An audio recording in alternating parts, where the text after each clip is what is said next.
Shalom.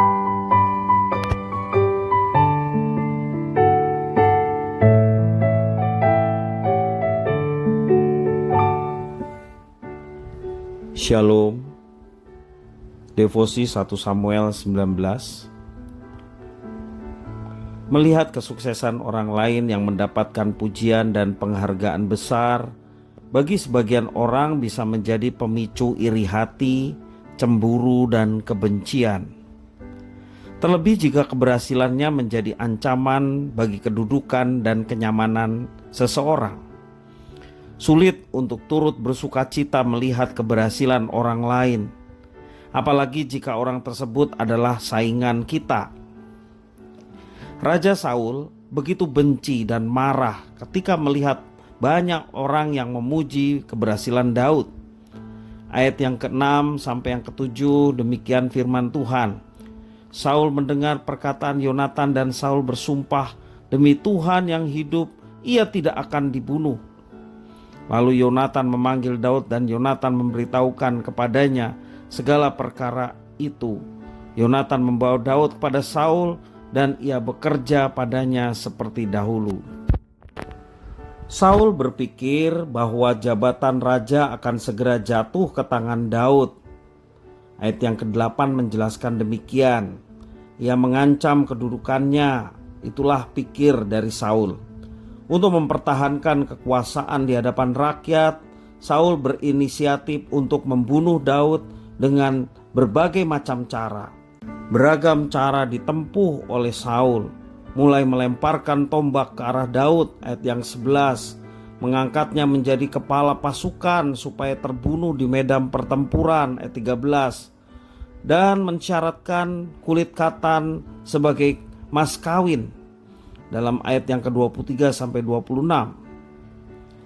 Tidak ada satupun usaha Saul yang berhasil. Semua gagal total. Hal ini membuat Saul menyadari bahwa Tuhan Allah menyertai Daud. Ayat 12 sampai 13 menjelaskan demikian. Tetapi kesadaran Saul ini ternyata tidak membuatnya takut akan Tuhan Allah.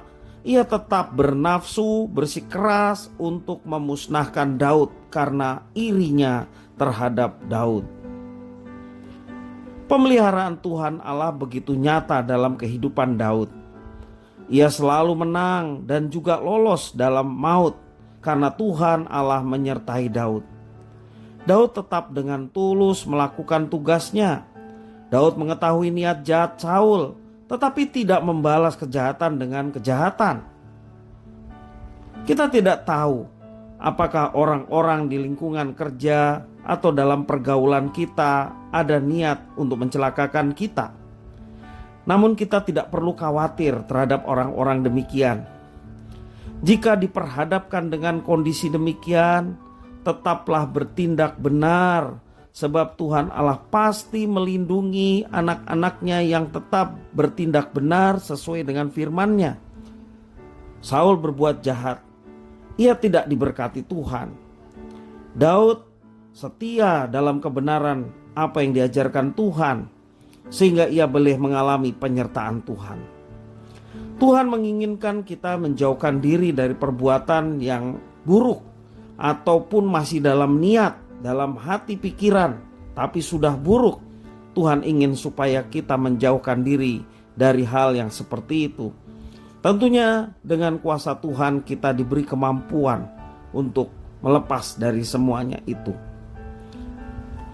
Kita senantiasa meminta kepada Tuhan supaya Tuhan terus memelihara hidup kita, supaya kita tetap diberikan semangat hidup sesuai dengan jalurnya. Maka setiap langkah kehidupan kita tidak pernah salah karena ada Tuhan yang menuntun. Bukan saja menuntun, tetapi Dia juga Tuhan Allah yang memberkati anak-anaknya. Kita berdoa kepada Tuhan supaya Dia melindungi dalam setiap langkah kehidupan kita. Dan Ia senantiasa terus menyertai kita sehingga kita dijauhkan dari segala niat jahat.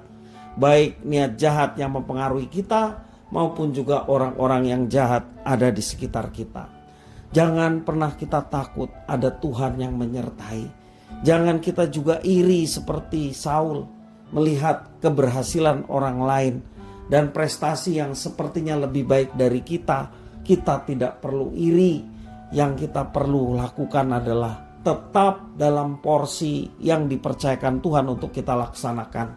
Maka lihatlah penyertaan Tuhan, campur tangan Tuhan, bahkan mujizatnya akan dinyatakan bagi setiap anak-anaknya yang dengan tekun dan setia menjalin hubungan dengan Tuhan dan boleh merasakan kuasa Tuhan.